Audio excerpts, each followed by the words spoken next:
낮에는 괜찮은데 저녁에, 밤에 주로 다리가 불편하고 가만히 있으면 통증이 심해지기 때문에 자꾸 움직이고 싶고 움직이거나 마사지 해주면 통증이 좀 더 좋아지는 것이에요. 혹시 이 병이 뭔지 아시나요? 바로 하지 불안 증후군이라고 하는 병입니다. 안녕하세요. 여러분의 뇌 건강 가이드 신경과 전문의 박재현입니다. 오늘은 다리 통증에 대해서 설명드리려고 왔습니다. 저희 신경과에서 저는 많이 보는 병인데 많은 분들이 이 병을 잘 몰라서 여기저기 병원을 다니지만 제대로 진단받지 못하고 치료 못 받는 경우가 있습니다. 환자 예를 하나 들어드릴게요. 이분은 얼마 전에 오셨던 60대 남자 환자분이십니다. 어렸을 때부터 기억하기로 초등학교 때부터 다리가 아팠다고 해요. 우리가 다리가 아프다고 하면 어떤 병을 먼저 생각할까요? 첫 번째로는 근골격 질환입니다. 즉 다리나 이제 골반, 발목 이런 데 관절, 인대 힘줄, 근육의 문제를 근골격 문제라고 하는데 이 문제가 제일 흔하기도 하고 무릎 관절염이나 이런 거죠. 두 번째로는 이제 신경 문제인데 허리나 다리 신경 문제입니다. 대표적으로 허리 디스크라든지 요추 협착증이 있습니다. 허리에서 신경이 눌리는 경우라든지 골반 근육에 의해서 신경이 눌리거나 아니면 다리 신경이 다치는 경우에 다리가 좀 찌릿찌릿하다든지 여러 가지 신경 통증이 생길 수 있죠. 세 번째로 또 많이 생각해 보는 원인은 하지정맥류입니다. 하지정맥류가 겉으로 보이는 경우도 있지만 속에서 하지정맥이 팽창이 되면서 혈액이 저류가 되면서 다리 통증이 생기는 거죠. 이런 것들은 통증의 양상이 좀 다른데 흔한 원인들이기 때문에 환자분들은 먼저 이런 것들을 의심하게 됩니다. 지금 말씀드리는 분도 이제 60대가 됐으니까 그 사이 정말 많은 병원들을 다녔다고 했습니다. 정형외과나 신경외과 가가지고 이제 관절 검사해봐도 정상이라고 하고 허리 디스크는 워낙 흔하게 있으니까 이분도 허리 디스크가 심하지 않은 허리 디스크가 있었는데 허리 시술을 여러 번 받았는데도 다리 통증이 해결이 되지 않았고 또 하지 정맥류를 검사하는 병원에 가서 초음파를 해보니까 하지에 이제 정맥 저류, 정맥이 역류하는 소견이 관찰이 돼서 하지 정맥류 수술을 1, 2년 전에 했다고 했습니다. 그럼에도 불구하고 다리 통증은 사그라들지 않아서 알아보다가 저희 병원에까지 오게 된 거였어요. 이분의 이제 원인을 찾기 위해서는 이분 통증의 양상을 잘 물어보는 데 있습니다. 다리가 어디 아프냐 이걸 묻는 것보다 더 중요한 게 있어요. 언제 다리가 아프냐입니다.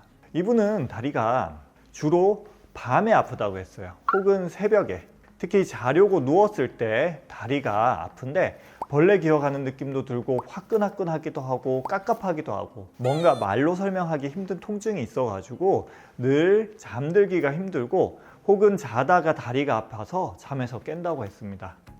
어렸을 때 초등학교 때부터 있었으니까 이때는 부모님한테 얘기를 해도 병원에 가도 그냥 성장통이라고 얘기를 들었다고 합니다.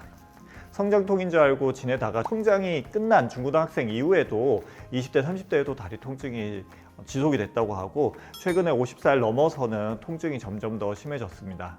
그래서 여기저기 병원에 가서 치료를 받아도 뾰족한 방법은 없어서 이제 자기 전에 다리 마사지를 해주면 좀 낫기 때문에 마사지를 해주거나 또 일어나서 걸어 다니고 돌아다니면 좀 낫다고 했습니다. 낮에는 간간히 아픈 경우도 있는데 주로 기차를 타거나 영화 본다고 오래 앉아 있을 때 다리가 아프다고 했습니다. 혹시 이 병이 뭔지 아시나요? 바로 하지 불안 증후군이라고 하는 병입니다. 이름이 좀 특이하죠. 하지 불안 증후군. 옛날에는 의사들도 이 병이 왜 생기는지 잘 몰랐습니다.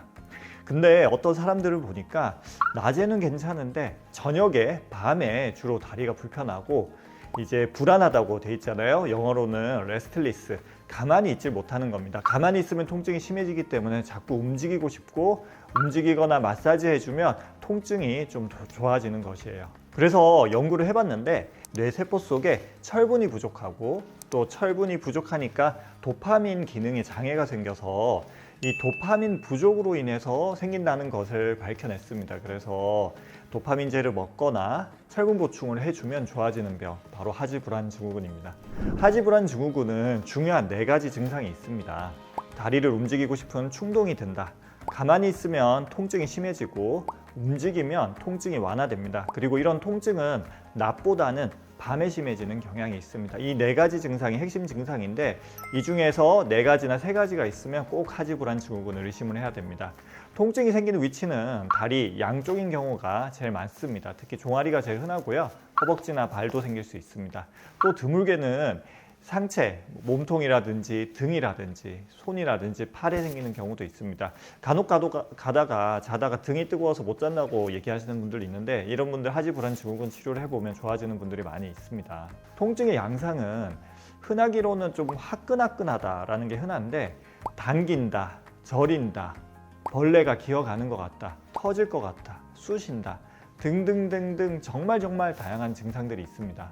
그래서 증상만 가지고는 진단하기가 쉽지가 않습니다. 사실 우리가 느낌을 뭔가 말로 표현하는 게 쉬운 게 아니죠. 하여튼 뭔가 불편한 감각이 주로 밤에, 저녁 때, 새벽 때 생기고 움직이면 좀 완화가 됩니다. 자꾸 움직이고 싶고 움직이면 걸어 다니면 좀 나아지고 그 다음에 마사지를 하면 좀 나아지는 이것이 하지불안 증후군입니다. 이런 증상이 있으면 괜히 고생하지 말고 하지불안 증후군을 전문적으로 진단할 수 있는 병원, 주로 신경과에서 진료를 보는데 신경과로 가보시면 하지불안 증후군에 대해서 제대로 된 치료를 받을 수 있을 것입니다. 하지불안 증후군의 치료는 어떻게 하냐?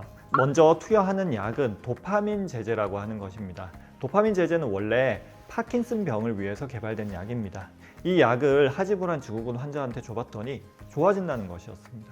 이분들은 도파민이 좀 주로 선천적으로 부족하기 때문에 혹은 후천적인 이유로 부족해지기 때문에 이런 현상이 생기는데 우리가 생각하는 파킨슨 병에서 부족한 도파민의 위치나 뭐 중독이나 이런 데서 말하는 도파민이랑 다르기 때문에 그런 것들하고는 전혀 상관없으니까 파킨슨 병은 걱정 안 하셔도 됩니다. 그 다음에 보조적으로 이제 프레가발린이라는 성분의 신경통증약 혹은 유론틴이라고 하는 신경통증약을 많이 먹고 클로나제팜이라는 약도 보조적으로 먹을 수 있습니다. 그리고 중요한 것이 철분 치료입니다. 결국은 이제 하지불안 증후군 환자분들은 뇌 세포 속에 철분이 부족해서 생긴다는 게 지금 현대 저희 의학계의 이제 주류적인 의견입니다. 그래서 철분 보충을 해주면 좋아지는 분들이 정말 많이 있습니다. 근데 모든 사람이 다 철분 보충 치료가 도움이 되는 건 아니에요. 또 검사를 해보면 혈액 속에 철분이 충분한 분들이 많이 계세요. 이분들이 사실은 더 많은데 이분들은 그러면 하지불안 증후군이 왜 생기냐? 혈액 속에 철이 충분하지만 그게 이제 두꺼운 뇌혈관벽, 뇌혈관벽은 다른 혈관들보다 더 두껍다고 생각하시면 돼요. 이 두꺼운 벽을 뚫고 뇌세포로 전달이 잘 안 됩니다. 생각해보면 철은 중금속이기 때문에 그런 이제 혈관벽을 통과해서 갈 때는 특별한 이제 그 통로가 필요한데 그 기능이 남들보다 떨어지다 보니까 뇌세포 속에서 철분이 부족해지는 겁니다. 그러면 철분이 얼마나 부족하면 우리가 철분 보충 치료를 해주냐? 일반적으로 페리틴이라고 하는 혈액 속에 있는 철분의 형태가 있는데 이 페리틴이 100 이하인 경우에는 철분 보충을 해줍니다. 특히 75 이하인 경우에는 경구제, 먹는 약을 먹기도 하고요. 75에서 100 사이에서는 먹는 약을 먹으면 흡수가 잘 안 되기 때문에 주사를 하는 게 일반적입니다. 또 먹는 철분제가 부작용이 좀 많이 있어요. 10명 중에 3명에서 변비라든지 속쓰림이라든지 이런 부작용 때문에 철분제를 잘 못 드시게 됩니다. 이런 경우에도 주사 치료를 하게 됩니다. 근데 간혹 가다가 환자분들이 이제 내과에서 혈액 검사를 했는데 철분이 정상이다라고 저한테 얘기하는 경우가 있습니다. 이때 내과 선생님들이 주로 보는 페리틴은 그 정상 기준이 빈혈과 관련돼 있어서 보통 15 정도를 기준으로 봅니다. 하지만 15가 넘더라도 하지불안 증후군은 생기는 경우가 많이 있습니다. 그래서 저희가 일단 저희 진료 지침상에서는 페리틴 수치가 100 나노그램 퍼 밀리리터 혹은 100 마이크로그램 퍼 리터 이하인 경우에는 철분 보충을 해주라고 돼 있고 주사 치료가 좀 더 효과적이고 충분히 낮은 경우에는 먹는 철분제도 효과가 있다. 이렇게 알고 계시면 되겠습니다. 오늘은 다리 통증에 생각보다는 흔한 그리고 진단이 어려워서 진단받는데 평균 8년 이상 걸리는 하지불안 증후군에 대해서 설명을 드렸습니다. 이 영상이 도움이 되셨으면 좋아요, 구독 부탁드릴게요. 다음에 또 다른 재미난 주제로 인사드리도록 하겠습니다. 신경과 전문의 박재현이었습니다.